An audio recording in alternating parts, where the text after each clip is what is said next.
Welcome one and all, my name is Donato, and in today's video I've got some scales, I've got a tape measure, and more importantly I've got these sexy running shoes, the Nike ZoomX Vaporfly Next, where we're going to do a detailed review, like proper review. Let's go.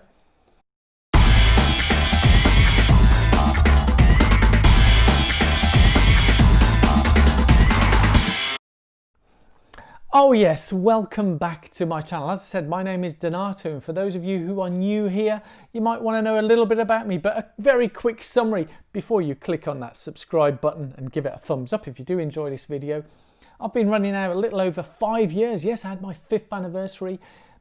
Started running in my mid-50s, and within that period I'm now running at marathon masters level and being selected for the England marathon team. So you could say I'm sort of up there.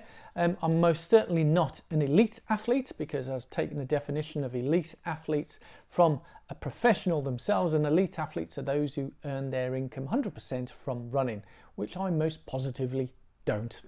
Anyway, on to the details of this shoe.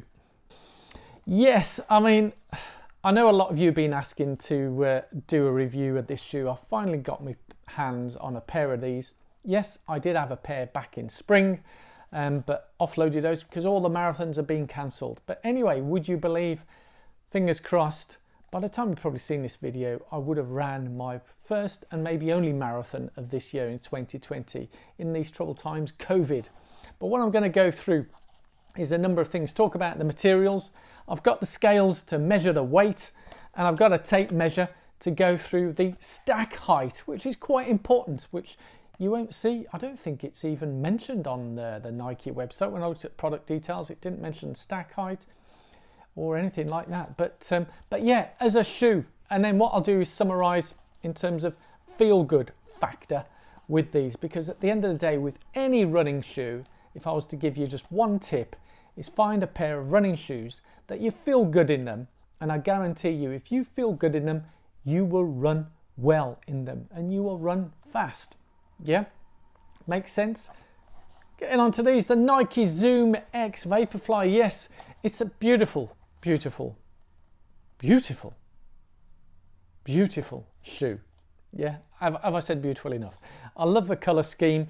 The weight is so feather light. Shall we measure how heavy they are, yeah, on the scales? So let's get them on the scales now.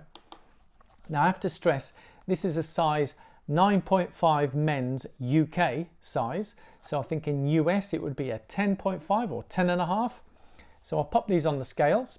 Let's see how heavy they are.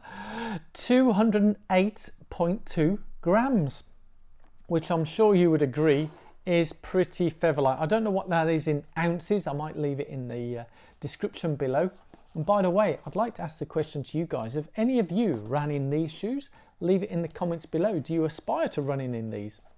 Now, I have to stress, I've already ran a 5K in these. Now, these are touted as Nike, the fastest marathon running shoes, and these are the ones that model for Eliud Kipchoge in his sub-2 project, sub-2 marathon world record. And I know that the Alpha Flies are now out, which is the pair similar that he'd actually ran in, not this pair. I think his first attempt was in this pair. Now with these, all the talk is about the foam, which is a lovely ZoomX foam, and the carbon plate that runs all the way alongside. I have to say, when I run in these, I can feel the very distinctive thud, thud, thud, which is the metal plate in the shoe of me hitting. But as an all-round comfort, it does feel good and light. Now, it is understood that this can help many people run faster, and it does.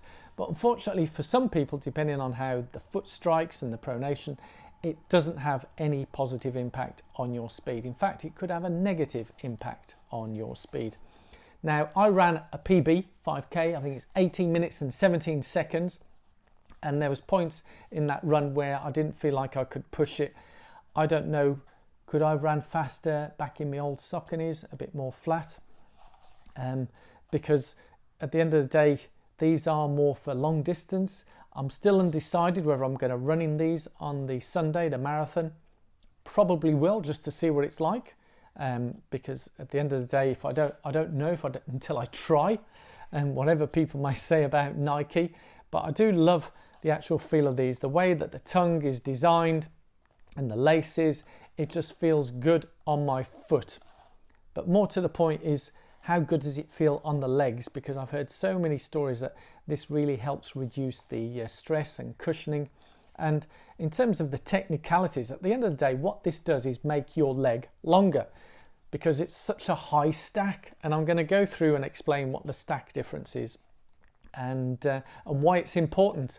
Because for all runners, you know, we have our feet and tendons. And if we were to run in the truest form, a barefoot shoe or zero drop, and for those of you who've been following my channel for many years will know that I used to run in Ultra shoes, which are zero drop running shoes, but they come with instructions of how to migrate, I think, or transform yourself, and it takes a number of weeks to move from shoes that have a higher heel to toe drop to a zero drop, because it does put tension on your calf muscles and the tendons more than those that have a higher stack.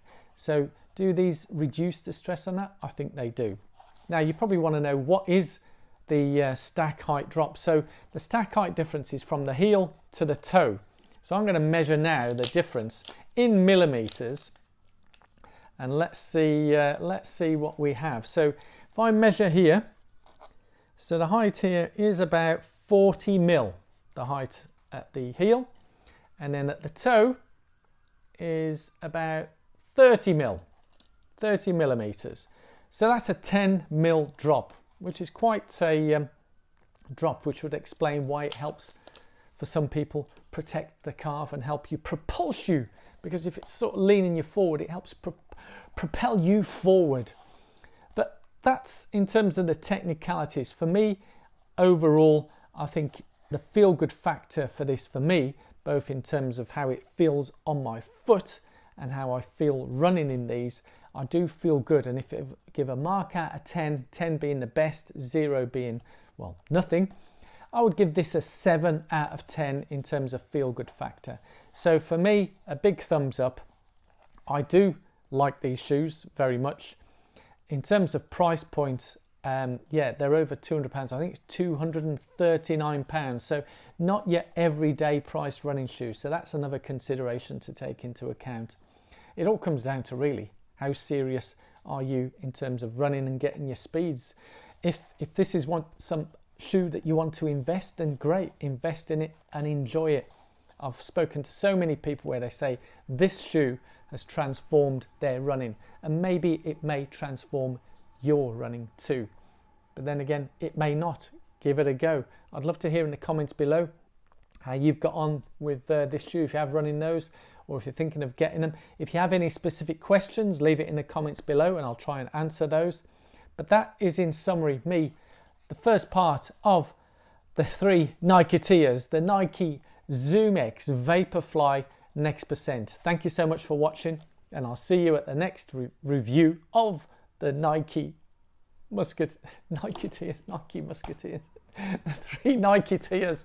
Yeah, should I edit that out? Nah, you're just going to see it real raw. This is how it is. I don't edit anything out of these videos. I'd like to keep it real. Thank you so much for watching. If you haven't already done so, if you found it useful in some way, give it a thumbs up.